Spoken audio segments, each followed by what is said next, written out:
Parfait, donc cette troisième capsule sur une série de 4 au niveau des SMS va être un peu plus courte que les autres. Je souhaitais faire une courte capsule sur la librairie des liens.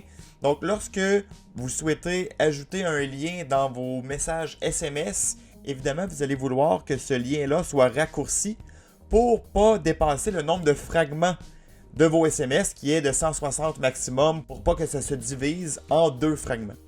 Donc par exemple, ici j'ai mis télécharger votre code promo ici et je souhaite insérer le lien d'une page pour que la personne puisse télécharger son code promo.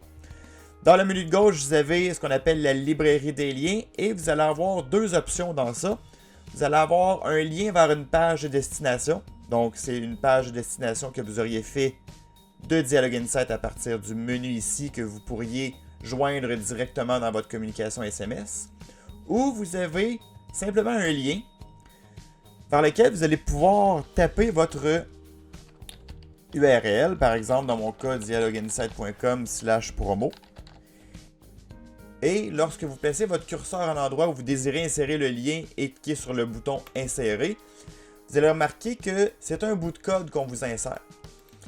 Et lors de l'envoi ou du test de votre SMS, vous allez remarquer que ça va générer ce qu'on appelle un tiny URL, qui va être en réalité une version raccourcie de votre lien au long, pour que ça fasse moins de caractères.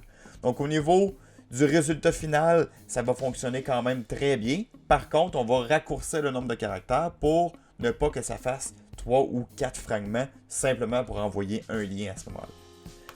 On va passer à la 4e et dernière section qui va parler des tests et de l'envoi et vous allez voir exactement ce que je voulais dire par le tiny URL.